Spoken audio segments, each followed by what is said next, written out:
안녕하십니까. 신천지 교리반증 시간입니다. 오늘은 계시록 4장 이후에 될 일과 하늘의 보좌라는 주제를 가지고 같이 알아보도록 하겠습니다.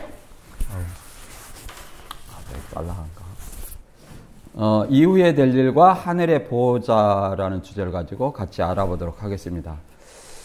계시록 4장은 이 2일 후에 마땅히 될 일이라는 말이 있어요. 2일 후에 마땅히 될 일. 그러면 2일 후라는 것은 뭐고, 이후에 마땅히 될 일은 뭐냐?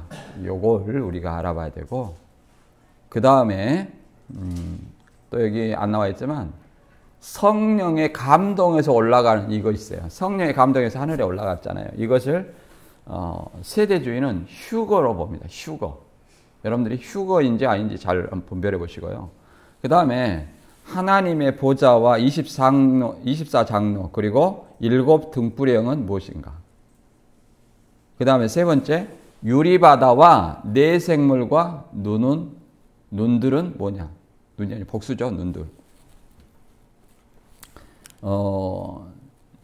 문제는 이제 신천지가 얘기하는 것들이 맞는 것도 있어요. 왜 그러냐면 우리가 반론하면 그것을 바로 변개해가지고 따라서 얘기한단 말이에요. 중요한 것은 뭐냐? 중요한 것을 간과하면 안 돼요. 이 계시록은 누구한테 주는 말이다? 1차적으로 소아시아 7교회가 수신 대상이에요. 그러면 더 나아가서 이 말씀의 대상은 누구냐면 소아시아 7교회처럼 예수를 주와 하나님으로 믿는 모든 교회예요. 그러면 신천지가 교회냐 아니냐 이걸 봐야 돼요. 신천지는 교회가 아니에요. 신천지는 예수 그리스도를 믿는 것이 아니라 누구를 믿어요? 이만희를 믿는 거예요. 그리고 장막성전도 교회가 아니에요. 장막성전도 유인구나 유재열을 교주로 믿기 때문에 이 계시록 4장과 전혀 상관이 없습니다. 그래서 이 세 가지 주제를 가지고 한번 살펴보도록 할게요. 본문 한번 같이 읽어보겠습니다. 계시록 4장 1절부터 11절입니다. 시작. 2일 후에 내가 보니 하늘에 열린 문이 있는데 내가 들은 바 처음에 내게 말하던 나팔 소리와 같은 그 음성이 가로되 이리로 올라오라. 이후에 마땅히 될 일을 내가 내게 보이리라 하시더라. 내가 곧 성령에 감동하였더니 보라 하늘의 보좌를 베풀었고 그 보좌 위에 앉으신 이가 있는데 앉으신 이의 모양이 벽옥과 홍보석 같고 또 무지개가 있어 보좌에 둘렀는데 그 모양이 녹보석 같더라. 또 보좌에 둘러 24 보좌들이 있고 그 보좌들 위에 24 장로들이 흰 옷을 입고 머리에 금 면류관을 쓰고 앉았더라. 보좌로부터 번개와 음성과 내성이 나고 보좌 앞에 7 등불 켠 것이 있으니 이는 하나님의 7 영이라. 보좌 앞에 수정과 같은 유리바다가 있고 보좌 가운데와 보좌 주위에 네 생물이 있는데 앞뒤에 눈이 가득하더라. 그 첫째 생물은 사자 같고 그 둘째 생물은 송아지 같고 그 셋째 생물은 얼굴이 사람 같고 그 넷째 생물은 날아가는 독수리 같은데 그 생물이 각각 6 날개가 있고 그 안과 주위에 눈이 가득하더라. 그들이 밤낮 쉬지 않고 이르기를 거룩하다 거룩하다 거룩하다 주 하나님 곧 전능하신 이여 전에도 계셨고 이제도 계시고 장차 오실 자라 하고 그 생물들이 영광과 존귀와 감사를 보좌에 앉은 자 세세토록 사시는 이에게 돌릴 때에 24 장로들이 보좌에 앉으신 이 앞에 엎드려 세세토록 사시는 이에게 경배하고 자기의 면류관을 보좌 앞에 던지며 가로되 우리 주 하나님이여 영광과 존귀와 능력을 받으시는 것이 합당하오니 주께서 만물을 지으신지라 만물이 주의 뜻대로 있었고 또 지으심을 받았나이다 하더라. 아멘.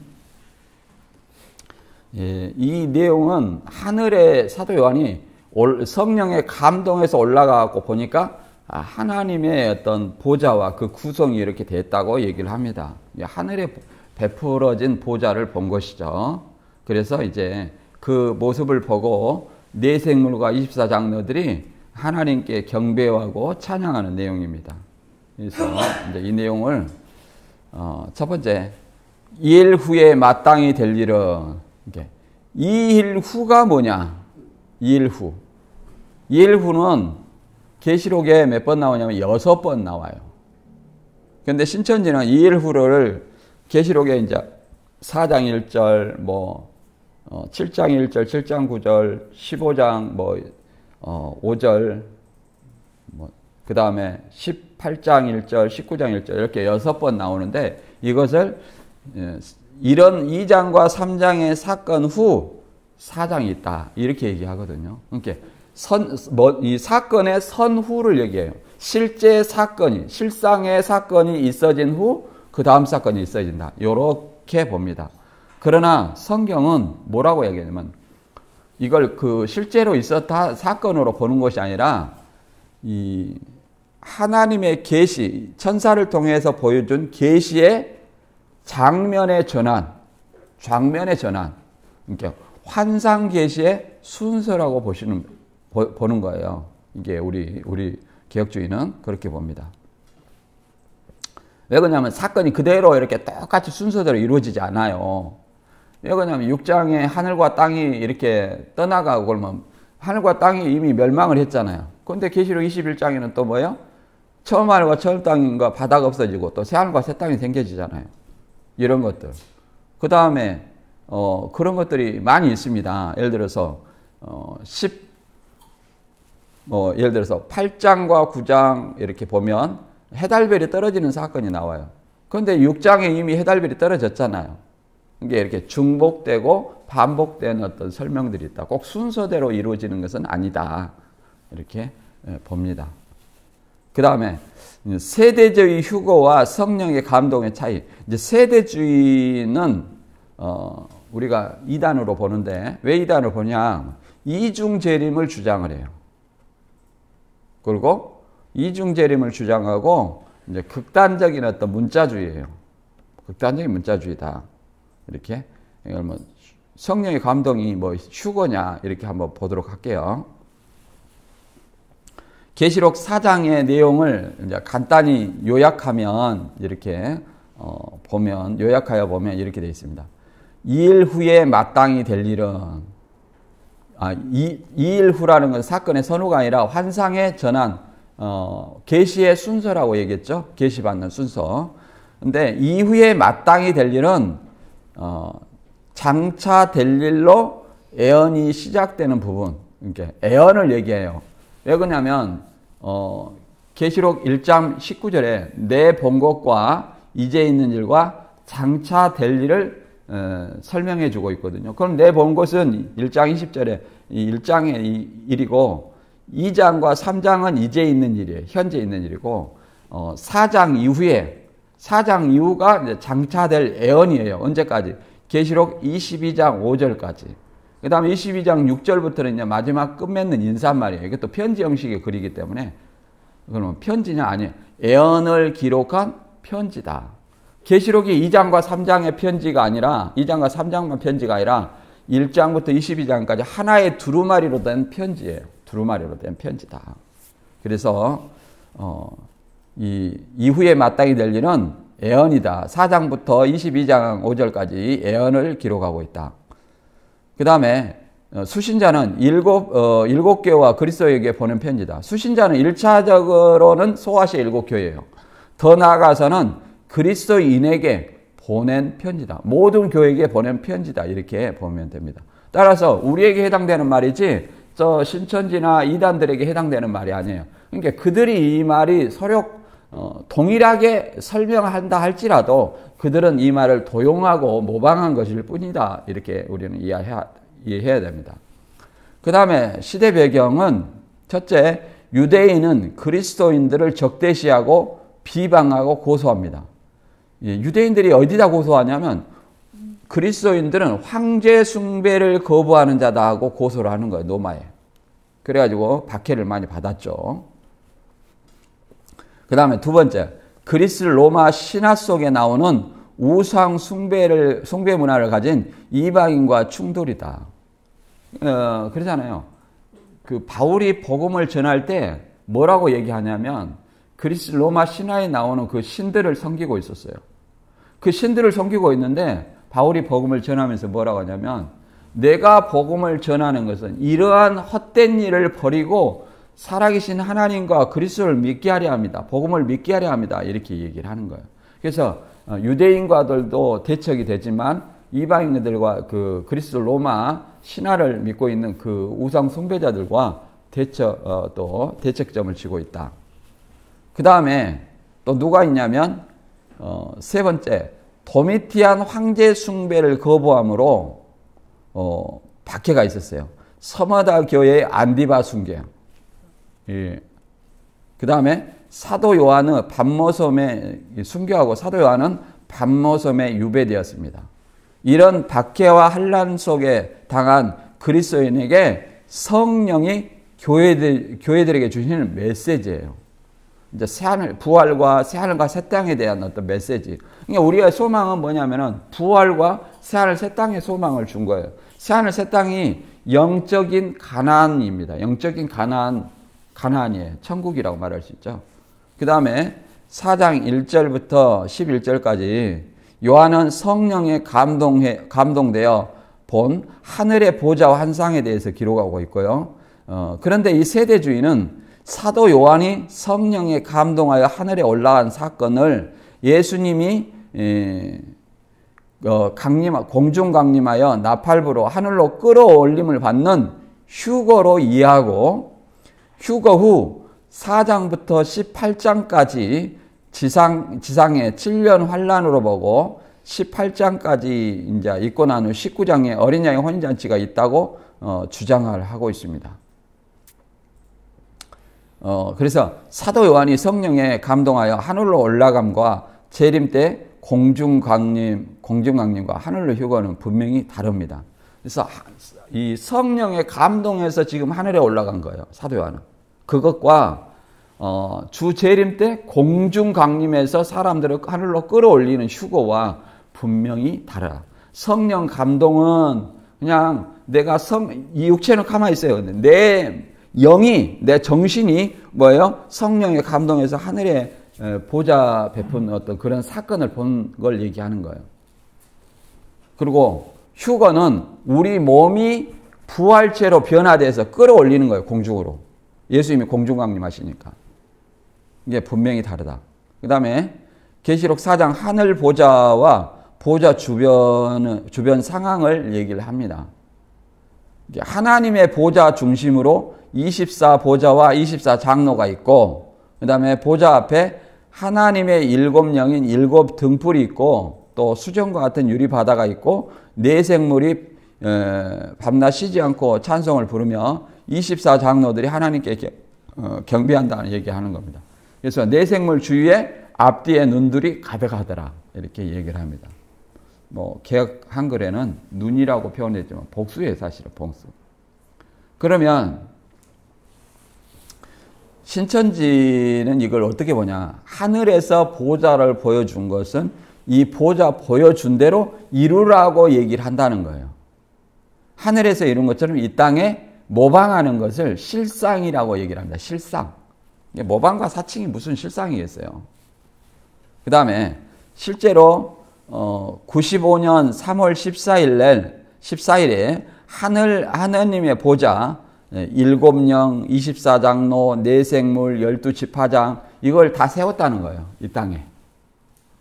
그래가지고 발간한 것이 신천지 발전사입니다. 그리고 하나님의 보좌는 누구냐? 이만희예요. 이만희 하나님의 보좌예요. 우리가 상식적으로는 이해 안 가죠. 아니 전과 이범에 불륜남이 하나님이 임하실 보좌입니까? 그렇잖아요. 그 다음에 7영이 함께하는 사람은 7교육장이다. 지금 또 7사자라가 돼. 근데 7교육장 또 다 7길로 흩어졌어요. 세언약했는데. 그래서 7교육장이 7갈래로 흩어졌기 때문에 신천지의 배도라고 말할 수 있습니다. 그래가 다시 세웠어요. 7사람을. 그러면 이 땅에서 다시 세우면 하늘에서 또 다시 세우나요? 그런 건 아니죠. 24장로가 있어요. 보좌 주위에. 24장로는 뭐냐? 본부 24장로가 행정을 맡아보는 일을 한다는 겁니다. 행정을 맡아보는 뭐 문관이래나 뭐 어쩐데나. 그 다음에 네 생물은 네 그룹이라는 말, 네 생물은 네 그룹이라고 그래요. 그룹을 히브리어로 이 케루빔, 천사들을 얘기하는데 천사로 보지 않고 뭐로 봤냐면 조직으로 봤다는 거예요. 영어 GROUP로 해석을 했어요. 이만희 씨가. GROUP는 뭐예요? 조직이죠. 그러니까 이걸 그대로 이제 모방을 해야 돼. 그러니까 네 조직이 필요한 거예요. 그래서 네 조직이 뭐냐? 청년부, 장년부, 부녀부. 한 조직이 부족하네? 학생부 이렇게 하기에는 너무 애들이야. 그래서 60대 이상은 전도도 못하니까 돈이나 바쳐라 해가지고 자문회라 그랬습니다. 자문회 60대 이상. 그래가지고 60대 이상은 자문회에 소속돼갖고 전도 안 해요. 돈만 바치면 돼. 이런 어떤 부서를 만들었습니다. 그런데 이제 또 이것을 또 바뀌었더라고요. 본부 24 부서가 있잖아요. 24 장로가 24 행정을 맡는데 24 부서를 다시 네 그룹으로 바꿨어요. 그리고 네 그룹을 이제는 우리가 천사라고 얘기하니까 자기들도 천사장이라고 얘기를 합니다. 문제는 천사장이라고 얘기를 해도 그 영은 6을 들어서 역사하니까 천사장의 실체가 이 땅에 있어야 되잖아요. 이 땅에 실체가 없어요. 여전히. 자, 이 그림 보면 이렇게 나와 있죠. 하나님 보좌 형상을 이렇게 나타내 봤습니다. 보좌 주위에 7 등불 켠 것이 있고 그 다음에 뭐가 있어요? 네 생물이 있죠. 이제 여기 그림은 저는 개인적으로 잘못됐다고 보는 거예요. 왜 잘못됐냐? 좀 이따 다음 그림을 통해서 알아볼게요. 24 장로가 흰 옷을 입고 머리에 금 면류관을 쓰고 앉았다 이렇게 그대로 묘사하고 있는 거죠. 그리고 네 생물 주위에 여기는 여기가 뭐 없는데 눈들이 가득하더라 있어요. 눈이 가득하더라. 근데 눈은 없네요. 잘 보면 눈이 보일 겁니다. 그래서 신천지는 계시록 4장의 내용을 이렇게 표현했어요. 하늘에서 이룬 것처럼 이 땅에 이루어지리다. 그러니까 우리가 주기도문을 그러잖아요. 하늘에서 이룬 것 같이 이 땅에 이루어지리다. 이렇게 설명하죠. 근데 이 주기도문의 뜻이 하늘에서 이룬 것처럼 하늘에서 하나님의 보좌가 있으니까 이 땅에 모방해라 이런 것이 아니에요. 모방해라 이런 것이 아니에요. 이 하나님의 보좌 형상도 이렇게 하고 12시 파장을 또 이렇게 나타냈잖아요. 그런데 모방해라는 말은 없습니다. 그러면 왜 그러냐면 하늘에서 이룬 것 같이 이 땅에 이루어지리다 우리가 주기도문을 하잖아요. 하나님께 대해서 하거든요. 그럼 우리가 기도를 하는 것은 하나님께 우리가 부탁하는 거예요. 하나님이 그렇게 이루어 주십시오. 하나님 이루어 주십시오. 이렇게 하는 건데 그게 주기도문인데 하늘에서 이룬 것 같이 이 땅에 이루어지리다 그 말은 그런 말을 이만희가 하나님의 보좌를 봐가지고 이 땅에 모방을 한다 그러면 이만희가 기도받는 대상이 되는 거예요. 왜 이만희가 모방해갖고 이루었다고 얘기하니까. 그럼 이만희가 뭐라는 거예요? 하나님이라는 거예요. 우리는 주기도문을 그러면 이만희한테 하고 있는 거예요 지금. 논리에 맞아야 안 맞아요? 안 맞다는 거예요. 그러니까 보여준 이유가 모방하라고 보여준 것이 아니다.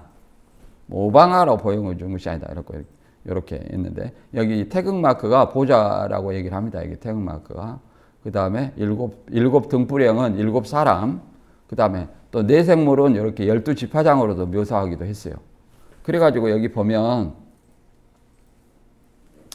이 사람들이 있어요. 총회장, 하나님과 예수님의 보좌, 그 다음에 7 교육장, 7 등불의 영, 그 다음에 12지파장, 그 다음에 24장로.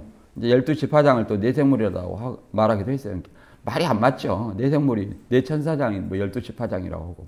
안 맞죠. 근데 이 사람들이 이만희 씨도 이제 설교도 못하고 이제 곧 가게 돼 있죠. 24장로도 수시로 죽거나 교체됐고, 12지파장도 대선 장방식만 남았고, 7 교육장도 7갈래로 흩어졌어요. 신천지에서는 7갈래로 흩어진 것을 뭐라고 말하냐면, 배도했다, 이렇게 말합니다. 그러니까 신천지도 배도한 거예요. 이렇게 말할 수 있죠. 그 다음에, 이제 세대주의 휴거와 환란에 대해서, 휴거와 공중재림과 재림에 대해서 비교를 해보면 이겁니다. 계시록 4장에서 휴거가요. 그 공중강림하고 그 강림하는 그 공중으로 휴거가 되는 거예요. 그러니까 재림이죠. 공륜강림. 이 휴거도 공륜강림이니까 재림이에요. 언제냐면 계시록 4장에 이렇게 휴거를 합니다. 그래가지고 계시록 18장까지 뭐 합니까? 7년 환란이 있다는 거예요. 그러면 여기서는 이제 교회는 휴거돼 가지고 없고 다 7년 환란기에는 유대인이 환란을 통과한다 이렇게 얘기해요. 유대인이. 그리고 7년 후에 19장에서 예수님이 영광스럽게 나타난다. 영광스러운 어떤 재림을 얘기합니다. 영광스러운 재림. 여기 19장 11절 이렇게 나와 있잖아요. 11절 이렇게. 그래서 이중 재림을 얘기하고 있는 거예요. 저는 이 계시록 4장의 휴거 이런 거 잘못됐고요. 이중 재림이 명백한 잘못이다.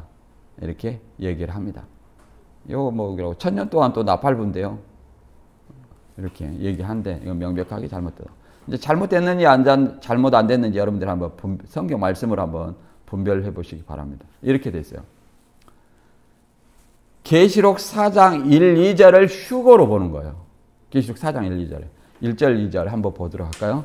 일 후에 내가 보니 하늘에 열린 문이 있는데 내가 들은 바 처음에 내게 말하던 나팔소리와 같은 그 음성이 가로되 이리로 올라오라. 이후에 마땅히 될 일을 내가 내게 보이리라 하시더라. 내가 곧 성령에 감동하였더니 보라 하늘에 보좌를 베풀었고 그 보좌 위에 앉으신 이가 있는데 이렇게 말합니다. 그러니까 이 일 후라는 것은 계시록 2장과 3장의 사건 후가 아니라 뭐라고 그랬어요? 환상 계시의 전환이나 환상의 논리적 전환. 계시의 순서를 얘기하는 거예요. 계시의 순서 쉽게 말해서.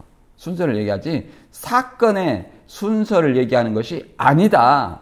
신천지가 사건의 순서대로 얘기하면 84년에 뭐 세상 나라가 그리스도 나라가 됐습니까? 신천지 나라가 됐습니까? 그런 어떤 증거가 없잖아요. 그리고 성령 얘기사 이리로 올라오라 그러면 처음에 나게 말하던 나팔소리 같은 그 음성은 예수님의 음성을 예수님의 나팔로 표현했어요. 나팔이 사람이 아니에요. 예수님의 음성을 예수님의 나팔소리로 얘기했어요. 근데 이리로 올라오라 그러면 하나님의 보좌로 오라는 거죠. 그래서 사도 요한이 성령의 감동에서 올라간 거예요. 육체는 가만히 있는 거예요. 성령의 감동에서. 그러면 성령의 감동한 모습이 어떤 거냐? 바울도 성령의 감동에서 셋째 하늘에 이끌려 갔다 얘기를 합니다. 지금 여기가 셋째 하늘이라고 말할 수 있어요. 고린도후서 12장 2절을 보면 내가 그리스도 안에 있는 한 사람을 아노니 그는 14년 전에 셋째 하늘에 이끌려 간 자라. 그가 몸 안에 있었는지 몸 밖에 있었는지 나는 모르거니와 하나님만 아시느니라. 그러니까 황홀경에 성령의 감동에서 셋째 하늘이 갔다. 하나님이 계신 거. 그러니까 하나님은 아신다 이렇게 얘기해요. 나는 이제 감동해서 그걸 잘 모르겠다 얘기를 하는 거죠. 내가 이런 사람을 아느니 그가 몸 안에 있었는지 몸 밖에 있었는지 모르거니와 나는 있었는지 나는 모르거니와 하나님은 아시느니라. 그가 낙원으로 이끌려가서 말할 수 없는 말을 들었으니 사람이 가히 이르지 못할 말이로다. 그러니까 성령의 감동에서 셋째 하늘, 그 다음에 그것이 낙원, 하나님이 계신 곳 이렇게 말하고 있습니다. 그러니까 여기 계시록 4장에 보좌고 같은 데죠. 왜냐하면 보좌에 앉으신 이가 있잖아요. 하나님과 예수님 이걸 얘기를 합니다. 그러니까 사도 요한도 지상에 있었지만 성령의 감동에서 셋째 하늘에 올라간 거라 말할 수 있어요. 이게 휴거입니까? 아니에요. 그 다음에 이 예수님의 음성을 예수님의 나팔소리라고 했는데 예수님의 음성과 천사의 음성을 혼동해서는 안 돼요. 예수님의 음성으로 사도 요한이 성령에 감동했지만 천사장 예수님의 강림하실 때 성령이 감동한 것이 아니라 어떻게 돼요? 그 나팔 천사장의 나팔 소리로 우리 몸이 죽은 자들이 부활하고 우리가 변화하는 거예요. 뭘로? 부활체로 또 썩지 아니할 몸으로 변한다 이렇게 말합니다. 고전 15장 51절 보면 이렇게 말합니다. 보라 내가 너희에게 비밀을 말하니 우리가 다 잠잘 것이 아니요 마지막 나팔의 순식간에 호련히 다 변화하리니 나팔 소리가 나며 죽은 자들이 썩지 아니할 것으로 다시 살고 우리도 변화하리라. 그러니까 우리도 썩지 아니할 것으로 변화한다는 거예요. 신령한 몸. 예수님과 같은 부활체. 이런 몸으로 마지막 나팔에, 그잖아요. 마지막 나팔. 이 나팔은 언제 봅니까? 7개인데 천사가 불죠. 이 천사가 나팔을 불 때가 뭐냐? 예수님에게 재림하실 때예요. 이게 예수님의 음성을 얘기하는 거 아니라 천사의 음성을 얘기하는 거예요. 데살로니가전서 4장 16절과 17절 읽어보면 나옵니다. 주께서 호령과 천사장의 소리와 하나님의 나팔로, 이 하나님의 나팔을 뭐라고 했냐면 천사장의 소리를 하나님의 나팔로 비유한 거예요. 그래서 다시 한번 읽어보면 주께서 호령과 천사장의 소리와 하나님의 나팔로 신이 하늘로 쫓아 강림하시리니 그리스도 안에서 죽은 자들이 먼저 일어나고 그 후에 우리 살아남은 자도 저희와 함께 구름 속으로 끌어올려 공중에서 주를 영접하게 하시리니 그리하여 우리가 항상 주와 함께 있으리라. 이렇게 얘기합니다. 그러니까 이 예수님의 음성으로 변화된 것은 성령의 감동이고 이 천사의 마지막 나팔 소리, 천사장의 소리, 그 나팔로 인해서 변화되는 것은 죽은 자의 부활과 우리 몸의 변화, 우리의 몸의 부활이다. 이렇게 말할 수 있어요. 그래서 이 나팔 소리를 듣는, 그리스도 강림하실 때 천사의 나팔 소리를 듣는 순간 우리 그리스도 안에서 죽은 자들이 먼저 부활하고 그 후에 우리 살아남은 자도 어떻게 해요? 영광의 몸의 형체, 부활체로 변화하고 부활한 저희와 함께 구름 속으로 끌어올려. 끌어올려 이 말은 이걸 휴거라고 얘기를 합니다. 휴거라고 얘기를 한 거예요. 그러니까 예수님이 공중으로 강림하셔가지고 이 천사장에 공중 강림하실 때 천사장의 나팔 소리가 불잖아요. 그러면 그 나팔 소리를 듣고 죽은 자는 부활하고 우리도 변화한다는 거예요. 동시입니다. 근데 여기 데살로니가 전서에서는 그 후라고 이렇게 선후를 얘기했는데 이것은 우리 인간의 시간으로 구분할 수 없어요. 왜 그러냐면 순식간에 눈 깜빡할 순간이니까. 그럼 뭐냐? 논리적인 순서일 뿐이다. 논리적인 순서. 근데 신천지는 이걸 고린도전서에 이제 순식간에 호련히 왜 84년 3월 14일 날 마지막 나팔 불었다면서 영생하는 몸으로 변화하지 않느냐? 그렇게 말하면 호련이가 뭔지 아느냐? 자기도 모르게 손톱 자라듯이 머리카락 자라듯이 서서히 영생하는 몸으로 변하고 있다. 이렇게 얘기합니다. 그러면 우리는 거기서 한 번 더 질문해야 돼요. 서서히 변화한다는 것은 영생하는 몸으로 변화한다는 것은 서서히 젊어지는 거잖아요. 서서히 젊어지는 거예요. 그러면 서서히 젊어진 사람이 있느냐 물어봐야 돼요. 있어요, 없어요? 한 사람도 없잖아요. 이마희 씨도 지금 내 나이 93세고 이제 얼마 안 남았다. 육체는 죽고 영혼은 안 죽는다. 이런 얘기를 한다는 것은 서서히 이제 이마희 씨가 죽는다는 것을 지금 교육하고 있어요. 사기라는 걸 알고 한다는 걸 알아야 돼요. 그게 영생교입니까? 이제 사입이 이단이에요, 그냥. 영생을 믿기로 죽음을 받아들이기 하는 것이죠. 그래서 공중에서 주를 영접하게 하시니 우리가 주와 함께 있으리라. 다시 내려온다는 말도 없어요. 왜 그러면 어떤 휴거를 부인하는 사람은 이 부활의 형상을 이해를 하지 못하니까 우리가 어떻게 사람이 올라갈 수 있느냐. 이게 어느 정도 올라가면 사람이 너무 추워가지고 살 수가 없다. 얼어 죽는다. 숨 못 쉬어가고 죽는다. 이렇게 얘기합니다. 그 말은 맞습니다. 육체로는 못 올라가요. 어떤 몸으로 올라가요? 부활체. 영생하는 몸으로 변하는 부활체로 올라가는 거예요. 초월적인 몸이에요. 예수님과 같은 영광의 몸의 형체로 변해야만 우리가 가능하다. 이렇게 말할 수 있습니다. 다시 한번 얘기하지만 그래서 따라서 이 세대주의 환란전 휴거와 성령의 감동을 휴거라 하는 것은 완전히 잘못된 거다. 완전히 잘못된 거다. 우리가 이걸 알아야 돼요. 얘기를 할 수 있어야 돼요.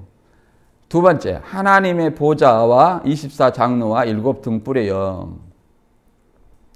하나님의 보좌가 이만희 씨인가? 이만희 씨가 될 수가 없죠. 24장로와 7 등불의 영. 이거 한번 보도록 하겠습니다.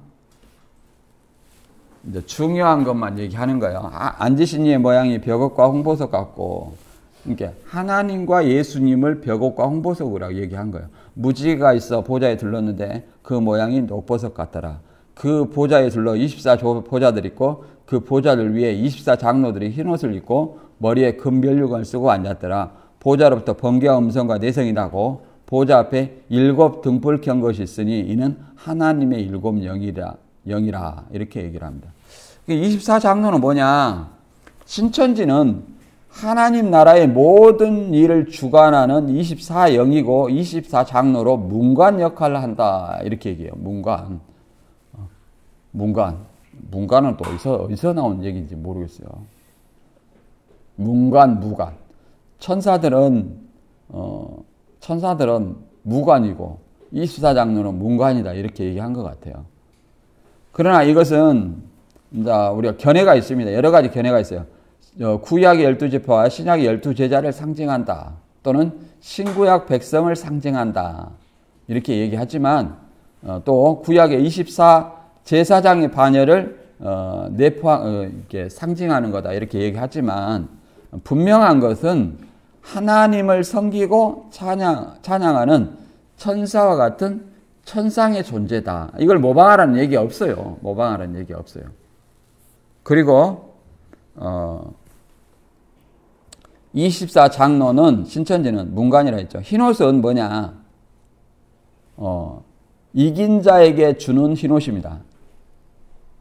지상에 있는 사람은 두루마리를 빨아 입어야 된다는 거예요. 흰옷을. 그래서 흰옷을 입었다 할칠지라도 계속 죄를 짓기 때문에 오염되는 거예요. 그래서 계속 빨아 입는 거예요. 그리고 더 나아가서 누구한테 이 흰 두루마리를 주냐면 순교자들한테 우리 피를 계시록 6장 9절에 우리 피를 신은하에 주지 아니하시기를 어느 때까지 하랍니까? 하니까 흰 두루마리를 줬어요. 잠시 동안 기다려라. 너희 동무종들도 너희와 같이 죽기까지 기다려라. 이렇게 얘기를 했습니다. 그리고 계시록 7장 14절에는 이제 셀 수 없는 많은 흰옷 입은 무리가 몰려오는데 이들이 어디서 나왔느냐? 그러니까 환란에서 나오는 자들인데 어린 양의 피에 씻어 그 옷을 희게 했다. 그 말은 예수님의 피에 옷을 희게 했다는 것은 예수님의 십자가를 믿어서 그러잖아요. 이제 의롭게 된 자들을 얘기를 합니다. 의롭게 된 자들을 얘기해요. 그 다음에 번개와 음성과 내성. 이것은 하나님의 임재하실 때 동반되는 소리와 현존을 의미합니다. 출애굽 때도 시내산에서 하나님이 임재하실 때 이런 어떤 소리가 등관했습니다. 에스겔이나 시편에도 이런 말이 있죠. 이거는 넘어가고요. 7 등불의 영, 7 등불 킨 것이 있으니 이는 하나님의 7 영이라. 그러니까 하나님의 7 영을 7 등불로 이렇게 묘사를 한 거예요. 비유를 한 거죠. 이거는 뭐냐? 7은 완전수로 삼위일체 성령을 그렇게 나타내고자 합니다. 성령. 하나님의 7 영은 뭐라고요? 성령. 지성소 문 앞에 등불을 두었는데 신천지는 이것을 뭐라고 얘기하냐면 7 교육장이다. 또 7 사자다. 이렇게 얘기를 합니다. 네, 그건 그런 것은 아니죠. 하나님의 천상적인 성령이니까. 그 다음 신천지 반증을 한번 해보도록 할게요. 24장로는 신천지 본부 24개의 행정부서를 맡는다. 근데 93년 3월 14일에 보좌 완성이 됐어요. 근데 죽거나 수시로 교체되었다. 그러면 모방을 한 것 실상이 아니죠. 왜 그러냐면 실상에는 이 땅에 세운 사람들은 영생하도록 안 바뀌어야 된다 그랬어요. 근데 바뀐다는 거예요. 그럼 하늘에서도 24장로 수시로 바뀌나요? 안 바뀌잖아요. 그래서 잘못된 거다. 그 다음에 두 번째, 7 등불의 영은 뭐라고 하냐면 처음에는 7 교육장이라고 그랬습니다. 그래서 교육을 담당한다 그랬어요. 근데 7 갈래로 흩어져 죽거나 이렇게 흩어졌어요. 7 갈래로. 그래서 이걸 신천지 배도라고 말할 수 있어요. 변개해가지고 2003년과 4년에 다시 세웠어요. 7 교육장을. 세웠다는 것은 그냥 이름만 이렇게 초창기 멤버를 이렇게 다시 만들어 놨습니다. 모방이죠, 모방. 여기 보면 24부서에 갖고 24장로가 이렇게 담당을 한다는 거예요. 총무부, 행정사무부, 내부부, 기획부, 재정부, 교육부, 신학부, 해외선교부, 전도부, 문화부, 출판부, 정보통신부, 찬양부, 섭외부, 국내선교부, 홍보부, 법무부, 건설부, 감사부, 체육부, 사업부, 보건후생복지부, 봉사교통부, 외교정책부. 이번에 강주에 내려온 사람이 뭐예요? 유재욱 씨라는 사람이 지파장으로 내려왔잖아요. 봉사교통부에 있었다고 얘기합니다. 그리고 12지파를 이렇게 나눴죠. 근데 예수님의 그 복음을 믿는 사람을 12개로 분별할 수 있어요? 없습니다. 이만희 씨의 믿음을 12개로 분별할 수 있어요? 없습니다. 그 다음에 신천지가 어떻게 하고 있는가 볼까요? 24장로와 등불행을 어떻게 했냐면 24장로는 하나님의 나라의 모든 일을 맡아 주관하는 24영이다. 행정을 맡고 있는 이들을 문관으로 비유한다면 내생물은 심판을 담당하는 무관이다. 참 재밌는 말씀이죠. 7 등불의 영은 온 세상에 하나님의 말씀을 대언하는 7 사자다. 이게 최종본이에요. 2011년도에 나온 거죠. 최종본. 7 사자다. 7 사자가 있어요, 없어요? 신천지 없어요. 7 영을 7 등불이라는 것은 어두운 세상을 비치는 등불과 같은 하나님의 말씀이다. 근데 이게 어두운 이게 발음이 맞나요? 어두움이라고 하지 않나요? 어두운?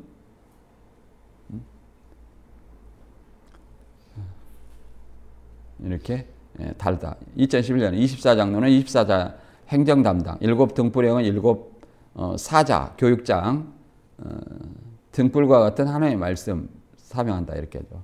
세 번째는 유리바다와 내생물과 눈들은 뭐냐? 유리바다는 하나님의 말씀이가 유리바다는 하나님의 말씀이래요. 내생물은 내 그룹으로 내 조직인가? 그룹은 케루빔이라고 했죠. 케루빔은 히브리어예요. 히브리어로 천사들을 얘기하는 겁니다.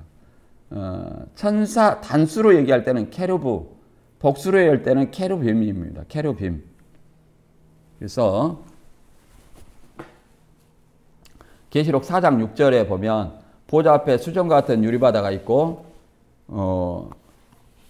보좌 가운데와 보좌 주위에 네 생물이 있는데 앞들의 눈이 가득하더라. 그 첫째 생물은 사자 같고 그 둘째 생물은 송아지 같고 그 셋째 생물은 얼굴이 사람 같고 그 넷째 생물은 날아가는 독수리 같은데 네 생물이 각각 6날개가 있고 그 안과 주위에 눈이 가득하더라. 그들이 밤낮 쉬지 않고 이르기를 거룩하다 거룩하다 주 하나님 곧 전능하신 이여 전에도 계시고 이제도 계시고 장차 오실 자라 하고 이렇게 말합니다.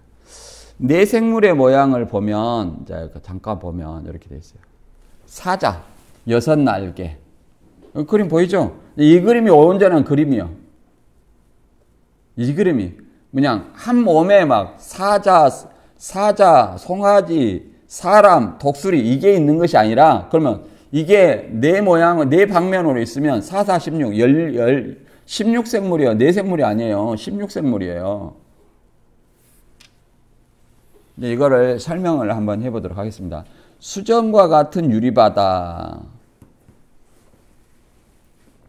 계시록 1장 22절에 수정과 같은 궁창을 이렇게 표현하는 겁니다. 궁창. 마치 많은 물, 곧 바다와 같이 깨끗하고 유리처럼 빛나는 상태를 얘기합니다. 계시록 15장 2절에 이렇게 나와 있어요. 그리고 이것은 짐승을 이긴 자들이 검은 고를 가지고 서 있는 곳이에요. 그러니까 승리자가 모여 있는 곳이에요. 신천지는 물두멍을 상징한다 이렇게 얘기했어요. 물두멍. 그 다음에 심령을 씻어주는 하나님의 말씀이다 이렇게 얘기합니다. 하나님의 말씀이 흠도 티도 없고 온전하는 뜻이다. 이렇게 말씀으로 했어요. 이게 말씀인가요? 수정과 같은 유리바다. 수정과 같은 유리바다가 이제 말씀이라는 얘기는 없어요. 어느 분이 그 신천지 공부를 계속 했는데 너무 재미가 없더래요. 왜 재미가 없냐? 딱딱 맞고 너무 이치에 맞지 않더냐. 그러니까 뭔만 해도 말씀이라는 거예요. 뭔만 해도 말씀. 뭐만 하면 먹자. 그게 뭐냐? 뭔 다른 얘기 좀 해봐라. 배우기만 하면 말씀. 배우기만 하면 먹자. 이렇게 하니까 뭔 이런 성경이 있냐? 이렇게 얘기를 했다는 거예요. 그렇죠. 저자의 메시지를 얘기를 해야 되는데. 그 다음에 내생물. 내생물이 뭔가 여러분 잘 들어보세요. 여러분들은 내생물을 뭐라고 합니까? 이제 어떤 상담소에서 이렇게 얘기를 가르친 적이 있어요. 어떤 상담소에서 내생물이 뭐냐? 사복음이다. 사복음. 내생물이 사복음이에요? 근데 성경에 내생물이 뭐라고 나온 구절이 있어요. 구절이 있어. 네. 내생물이라 하면, 내 사복음이라 하면 안 되죠. 피조물을 대표하는 천상의 존재다. 그 다음에, 사자는 왕권, 그 다음에, 송아지는 힘, 사람은 영성, 독수리는 신속함, 그 다음에 이걸 얘기를 합니다. 이렇게 상징을 하고요. 네 생물을 네 그룹이라고 얘기합니다. 그룹은 뭐냐면 단수로는 히브리어 케루브라고 얘기하고요. 복수는 케루빔입니다. 천사들을 케루빔이라고 얘기해요. 뭐 이 정도는 알아야 되죠. 케루빔, 케루브를 그룹으로 이렇게 음역을 한 거예요. 음역을 한 거예요. 생물은 살아있는 영적 존재, 생존하 있는 존재다. 이렇게 얘기를 합니다. 그 스랍과 같이 표현했으면 스랍은 사라프, 불타는 존재. 이렇게 얘기합니다. 신천지는 내 생물을 내 그룹, 내 천사장. 장이라는 말은 이제 성경에 없어요. 내 천사장. 그 외경에는 7 천사장은 나와요.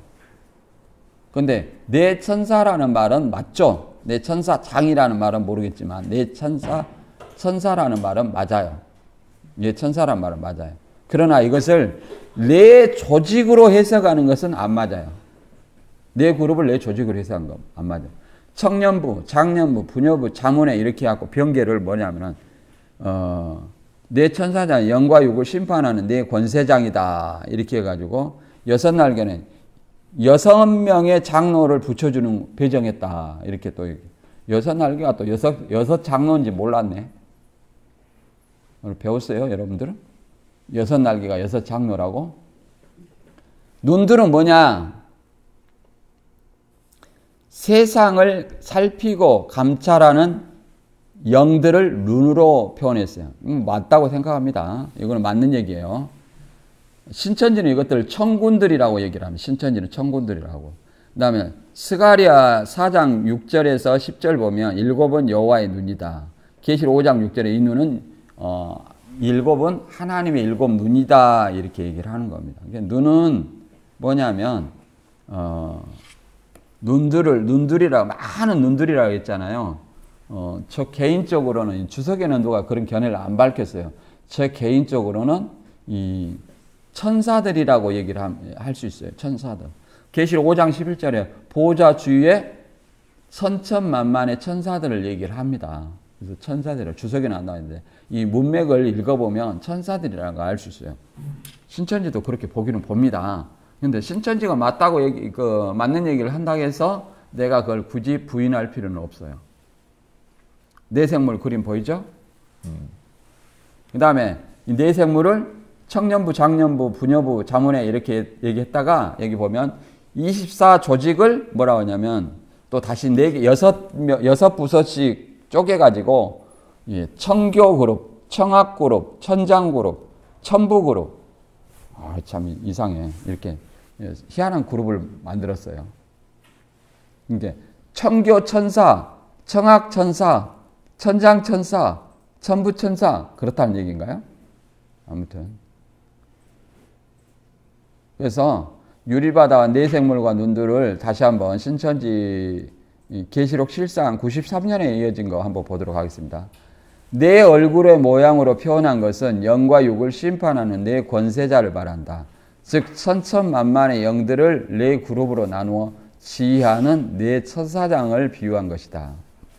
네 생물에게 각각 6명의 장로들이 배정되어 있다. 24장로는 네 생물에게, 네 생물은 주변에 가득한 눈들, 곧 천군에게 명령하여 심판하는 것이다. 이제 이걸 그대로 적용하면 어떻게 되겠어요? 24장로가 네 생물에게 명령하고, 그러면 네 부서에게 명령을 해. 그럼 네 부서는 다시 이 천사들한테 명령한다는 거예요. 천사들은 신천지인이겠네요. 그 다음에 2011년도 이렇게 보면, 2011년도에 이렇게 계시록 실상을 보면 이렇게 되어 있습니다. 유리바다의 실상은 우리 속사람을 씻어주는 하나님의 말씀이다. 이제 거의 다 끝났어요.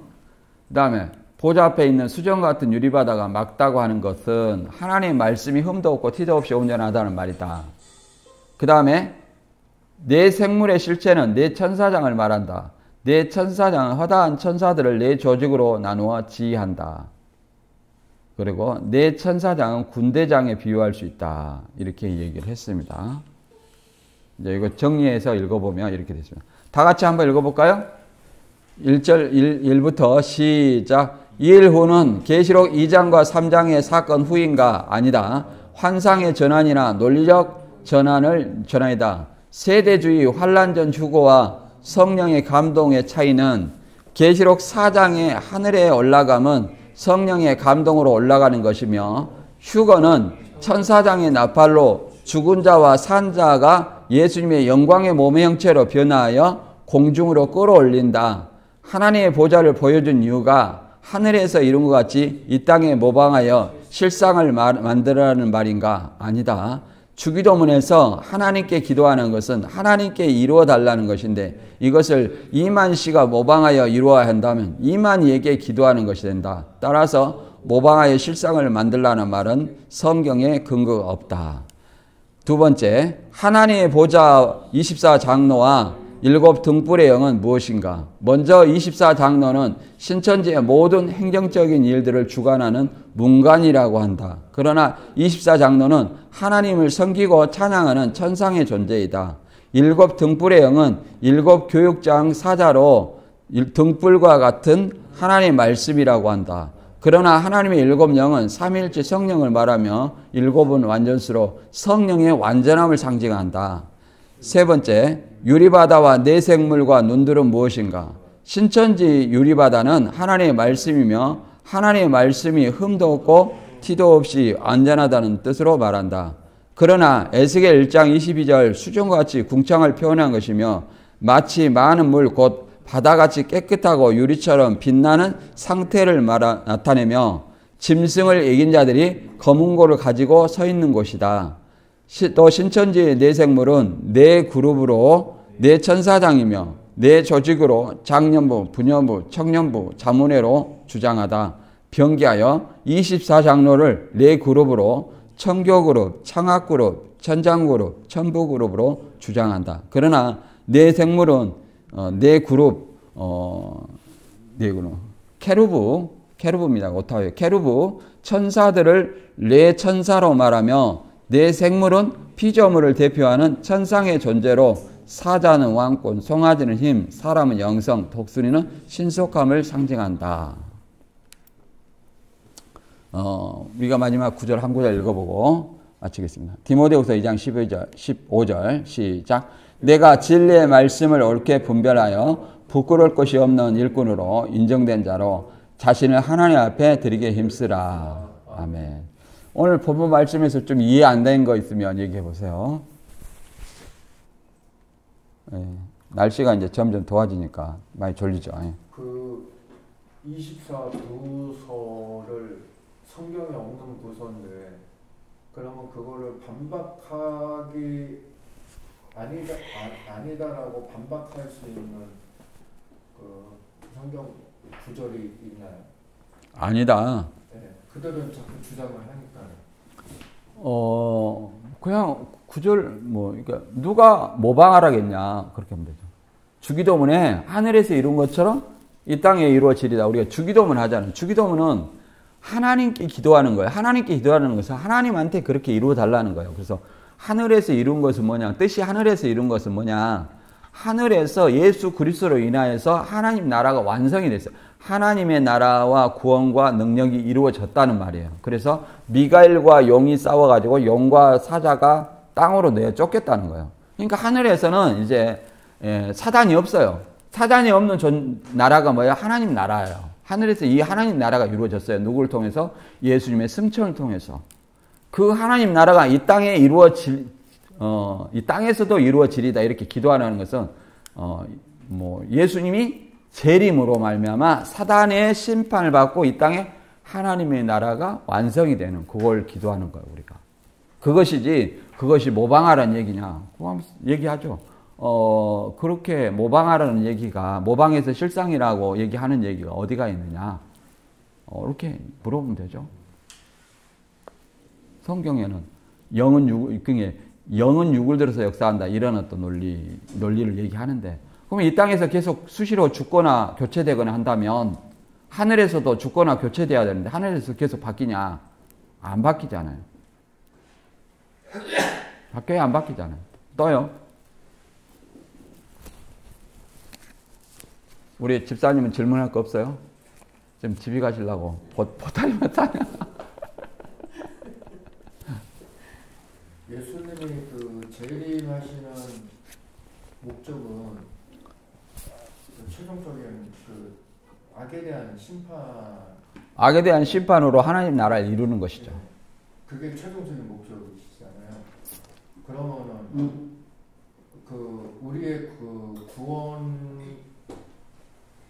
구원과 어떠한 연관이 있나요? 아니, 악을 심판하고 하나님 나라를 이루면 우리가 당연히 구원받죠. 이제 이런 얘기 봐볼게요. 제가 계시록 12장을 잠깐 이해를 도와보는데,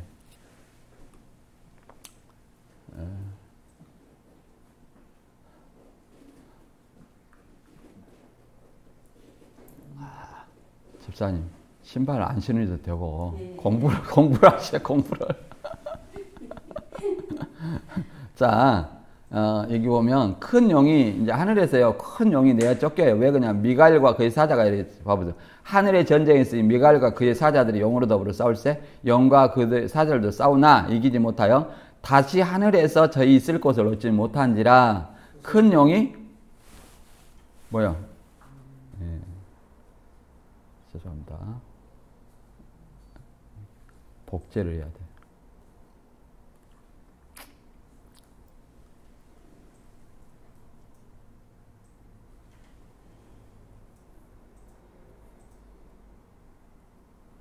자, 보이죠? 네. 그래서 여기 보면 다시 읽을게요. 이제 우리가 주기도문에 뜻이 하늘에서 이룬 것 같이 이 땅에 이루어지리다. 이렇게 기도하잖아요.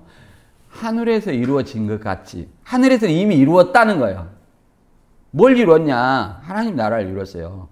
하늘에 전쟁이 있으니 미갈과 그의 사자들이 용으로 더불어 싸울세 용과 그의 사자들도 싸우나 이기지 못하여 다시 하늘에서 저희 있을 것이 얻지 못한지라.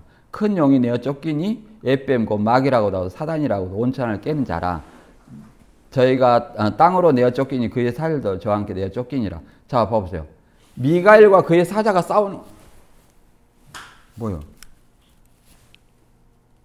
기기 연결 상태로.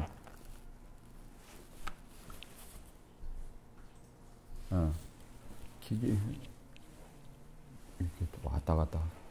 그 미갈과 이게 용이 이렇게 싸우는 것처럼 돼 있잖아요. 용은 사단이잖아요. 사단과 그의 천사들이 이제 이렇게 싸우는 걸로 돼 있잖아요. 근데 이게 싸워서 이제 미가엘이 승리한 것처럼 얘기하지만 이게 왜 미가엘과 그의 사자들이 이겨서 용과 사단과 그의 천사들을 내어 쫓길 수밖에 없었냐? 그리스도 때문에 그래요. 그리스도. 예수님의 십자가 부활이라는 것은 이 사단의 죄와 사망 권세를 이겼어요. 그러므로 이제 보좌 우편에 앉으셨잖아요. 그러면 보좌 우편에 앉으셨기 때문에 예수님이 하늘에서 이제 그 통치하는 권세를 휘두르시는 거예요. 그러므로 이제 예수와 반대되는 사단은 거기에 있을 자리가 없는 거예요. 그걸 뭐라고 말하냐면 10절에 내가 또 들으니 하늘에 큰 음성이 있어 가로되 이제 우리 하나님의 구원과 능력과 나라와 또 그리스도의 권세가 이루었으니, 그리스도의 권세 때문에 이렇게 된다는 거예요. 그리스도의 권세 때문에 하나님의 구원이, 능력, 나라가 이루어진 거예요. 우리 형제들을 참수하던 자, 곧 우리 하나님을 밤낮 참수하다가 쫓겨났고, 사단이 쫓겨났어요. 이미 그러니까 그리스도를 통해서 하늘에서 하나님 나라가 이루어졌어요. 그러니까 하늘에서 이룬 것, 뜻이 하늘에서 이룬 것처럼 이 땅에 이루어지리다. 그럼 이 땅에 뭐가 이루어져야 돼요? 이 땅에서도 사단이 내어 쫓겨야 돼요. 사단이 없어져야 돼요. 사단이 심판받는 것은 언제냐면 이제 계시록 19장에 세상 사람들이 말하는 아마겟돈 전쟁이라 하잖아요. 그때 이제 이렇게 또 싸웁니다. 마지막에 재림 때. 이거는 이렇게 짐승의 세력과 예수님의 세력이 싸우는 것처럼 되어 있지만, 아까 미갈과 영이 싸우는 것처럼 되어 있잖아요. 그 일방적인 그 하나님 편의 승리예요. 미가엘의 승리예요. 왜? 이미 예수님이 이겨놨기 때문에.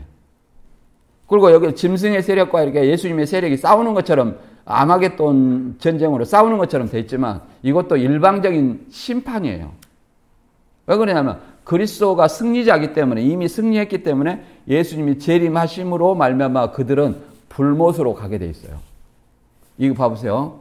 하늘이 열린 것을 보니 보라 백마 탄 자가 있으니 그 이름은 충신과 진실이라. 그가 공의로 심판하며 싸우더라. 이렇게 쭉 해가지고 하늘에 있는 군대들이 희고 깨끗한 세마포스를 입고 백마를 입고 그를 따르더라 그러죠. 그러니까 예수님과 백마, 그 다음에 그의 입에서 이한검이 나와 만국을 치겠고 친히 저희를 철장을 다스리며 전능하신 맹렬한 포도주의 틀을 밟겠고, 이렇게 이것이 뭐냐면은 바벨론, 이 아마겟돈을 심판하는 거예요. 심판을 바벨론 틀, 진노의 포도주 틀을 뭐라고 하냐, 계시록 14장에서는 바벨론을 심판할 때 맹렬한 진노의 포도주 틀이라고 얘기를 합니다. 그걸 밟아요. 포도를 깬 것처럼 심판을 얘기하는. 예수님이 만왕의 왕이잖아요. 그 다음에 쭉 보면 그들의 존재가, 사단의 세력가 왕들의 고기와 장사들의 고기와 말들과 그 탄자들의 고기와 자유한 자들의 종들이랑 물온데서 하고 모든 자의 고기를 먹으라. 근데 계시록 16장에서는 세계 모든 왕들을 아마겟돈이나 장소에 모으잖아요. 그럼 그의 군대들도 모아요. 그런데 여기서는 이미 예수님의 승리를 선포하고 있는 거예요. 고기를 먹으라고 먼저. 잔치에 참여해서 이 전쟁에 승리해가지고 그들의 고기를 먹으라고 얘기하는 거예요. 그래서 보면 내가 또 보면 짐승과 땅의 임들과 그의 군대들이 모여, 이걸 다시 설명하자. 그 말탄 자와 그의 군대로 더불어 전쟁을 일으키다가, 이게 아마겟돈 전쟁이에요. 짐승이 잡히고 그 앞에서 이적을 행하던 거짓 선지자도 함께 잡혔으니 이는 짐승의 표를 받고 그의 우상에게 경배하던 자들 이적으로 미혹하던 자라. 이 둘이 산채로 유황 불붙는 못에 던지우고, 이렇게 나머지는 말탄 자 입에 검에 죽으며 모든 새가 고기로 배부르더라. 예수님이 재림함으로 아마겟돈 그러잖아요. 짐승과 그러잖아요. 여기 보면 짐승과 땅의 임금들 아마겟돈을 모았잖아요. 여기 보면 16장 13절에 보면 아마겟돈을 모았어요. 그러니까 아마겟돈이 뭐 지구 종말 얘기 아니에요. 쭉 보면 히브리음으로 세영이 히브리음으로 아마겟돈이라는 것도 왕들을 모으더라. 그렇죠? 왕들을 모으더라. 여기서 뭐냐면은 또 14절에 저희는 귀신의 영이라 이적을 행하여 온 천하 임금들이 가서 하나님 곧 전능하신 이의 큰 날의 전쟁을 위하여 그들을 모으더라. 그러니까 전쟁을 위해서 모았어요. 왕금들. 온 천하 임금들이 가서 모았어요. 모아가지고 전쟁을 일으키는 것이 19장이다 이 말이에요. 19장 이렇게 보면 19절 보면 짐승과 땅의 임금들과 그의 군대들이 모여, 그렇잖아요. 모였잖아요. 아마겟돈이라고 이렇게 표현했지만 이 무기도 언덕이잖아요. 근데 그것은 특정한 장소를 얘기하는 것이 아니라 불신자들이 모여있는, 하나님을 대적하는 세력이 모여있는 장소를 아마겟돈이라 칭하는 거고, 지금 불신자의 세상을 아마겟돈이라 얘기하는 겁니다. 모여 말탄자와, 그 말탄자는 말탄자는 누구예요? 예수님이죠. 그의 군대, 예수님을 따르는 그의 군대로 전쟁을 일으키다가 여기서 예수님이 승리하죠. 짐승이 잡히고 거짓 선지자도 잡혀서 어디에 던져요? 불못에 던지잖아요. 그러니까 그 나머지도 죽어가지고 불못에 던지는 거예요. 그러니까 예수님이 재림하면 자 용을 잡고 적그리스도와 이 짐승은 적그리스도를 상징하는 인물이에요. 적그리스도와 거짓 선지자 그 다음에 불신자들은 이 불과 유황못에 던지는 거예요. 이리 심판하는 거예요. 그러면 이 땅에 하나님 나라가 이루어져야 안 이루어져요? 이루어지죠. 믿는 자는 구원 받아야 안 받아요? 믿는 자는 당연히 구원 받죠. 하나님 나라에. 여기가 영생하는 나라입니다. 거기가 새하늘 새 땅이고요. 이해됐나요? 그러면은 그 계시록에서 얘기한 예수님 재림 때 구원이라는 것은 그 마지막 때 구원. 적 그리스도가 완전히 이제 사라졌기 때문에 그 죄 때문에 우리가 고통받지 않는 세상이 되기 때문에 구원이라고 부를 수 있는 건가요? 그리고 구원과 영생 천국이고 거기야 그렇게 말할 수 있죠. 그러니까 완전한 구원, 말세의 구원이라고 말할 수 있어요. 네, 그러니까요. 이렇게 얘기를 할 수 있습니다. 제가 보면 누가복음의 21장에 구원이라는 건 세 가지로 봐요. 우리가 예수 그리스도를 믿음으로 말하는 구원은 제사함이에요. 제사. 네. 그리고 이루는 구원은 우리가 이제 성화의 단계라고 얘기를 합니다. 성화. 삶 속에서 구원받은 자의 삶 속에서 이루는 구원. 그 다음에 마지막 때 구원이 있어요. 그 구원을 한번 보도록 할게요. 여기 보면 그때 인자가 걸음을 타고 능력과 큰 영광으로 오는 것을 보리라 그러죠. 재림이죠. 이런 일이 되기를 시작하거든 일어나 머리를 들라 너희 구속이 가까운. 이 구속이 뭐예요? 구원이에요. 이걸 해가지고 보면 이날은 온 지구상에 가는 모든 사람이 이 말이야. 그러니까 모든 사람에게 임해서 안 믿는 자는 그러잖아요. 짐승과 그의 세력은 심판받았고, 그게 아마겟돈이라 표현했는데 그 세상을 아마겟돈이라 표현하는 거예요. 불신자의 세상을. 그걸 심판하고 믿는 자들은 뭐 어떻게 해요? 구원이 휴거. 새하늘 새 땅으로 휴거. 거기에서 영생하는 거죠. 그러니까 그것이 이제 우리 몸의 구속이라고도 표현해요. 그러면 히브리서 9장 28절에 나오는 두 번째 나타나신다는 거는 그거죠. 지금 이 누가복음 말씀하고 같은 맥락이죠. 네. 히브리서 9장 28절에 이렇게 얘기를 하잖아요. 이와 같이 그리스도도 많은 사람의 죄를 담당하시려고 단번에 들으신 바 되었고 이게 우리가 받은 구원입니다. 네. 죄를 해결한 것이 구원이에요. 그 다음에 구원에 이르게 하기 위하여 마지막 구원이에요. 죄와 상관이 없다는 것은 어떤 말이에요? 예수 그리스도를 믿어서 제사함 받은 사람들을 얘기하는 거예요. 자기를 바라는 자들에게 두 번째 나타나시리라. 이걸 얘기하죠. 또 그 말세의 구원이 많이 있어요. 그러면은 그 믿음으로 믿는 구원에 이르지 못한 사람들은 두 번째 그 재림 때 일어나는 구원하고는 상관이 없는 거네. 다시 한번 얘기해 보세요. 그러니까 믿음으로 그 받는 그 은혜로 받는 십자가의 구원이 없는 사람에게는 재림 때 구원이 없겠죠. 관계가 없는 거잖아요. 예수를 안 믿는데 관계가 없죠. 그죠. 그들은 오히려 이제 그 짐승의 세력이라 말할 수 있죠. 안 믿으니까. 짐승의 세력. 여기도 그러잖아요.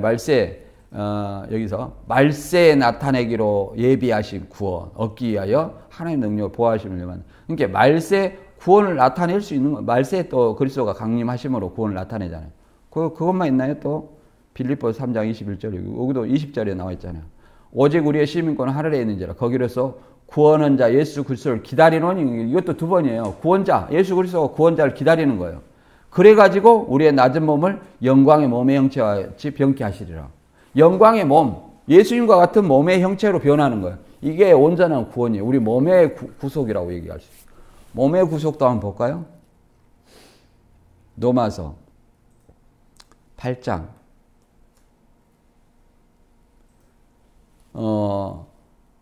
우리 곧 성령의 처음 익은 열매를 받은 우리까지도 그러니까 예수 그리스도를 우리가 믿어서 성령을 받았어요. 그러면 우리의 성령의 처음 익은 열매예요.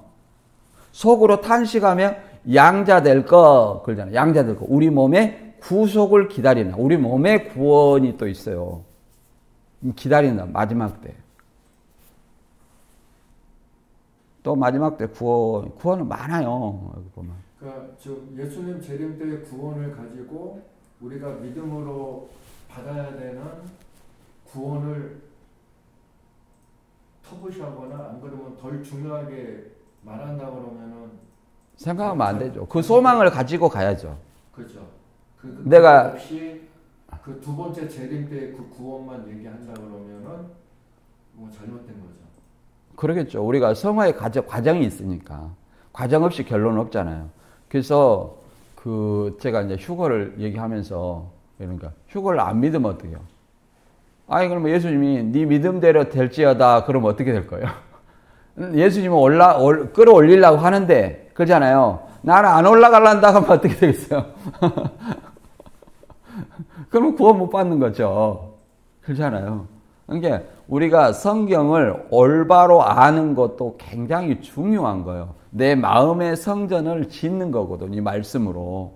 이게 굉장히 중요한 거다. 그러니까 1차적으로는 우리가 십자가의 은혜로 은혜로 제3 곧 구원을 받았고 그 구원에 받았고 그 구원에 대한 믿음이 없으면은 안 되는 거죠. 그 믿음은 기본이에요. 그 믿음은 기본이에요. 그 믿음을 통해서 내가 구원받은 자의 삶을 살아가는 거예요. 성화의 삶을 살아가면서 마지막 때 구원을 바라보고 주 강림이 우리의 모든 소망은 주 강림 때 있어요. 그 강림을 소망하면서 가야 되는데 그걸 소망하지 않고 신앙하면 무슨 의미가 있습니까? 그러니까 뭐 재림 때 그 구원받는 거니까는 그 뭐 초림 때 예수님 왔을 때 그 구원은 예수님 아직 오시지 않을 때 그 재림 때의 구원과 그 중요하지 않다 그렇게 얘기하면은 다 중요해요. 그렇죠. 다 연관성이 있고 그러잖아요. 우리가 뭐 대학교를 나왔다. 초중고 없이 어떻게 대학교를 나올 수 있습니까?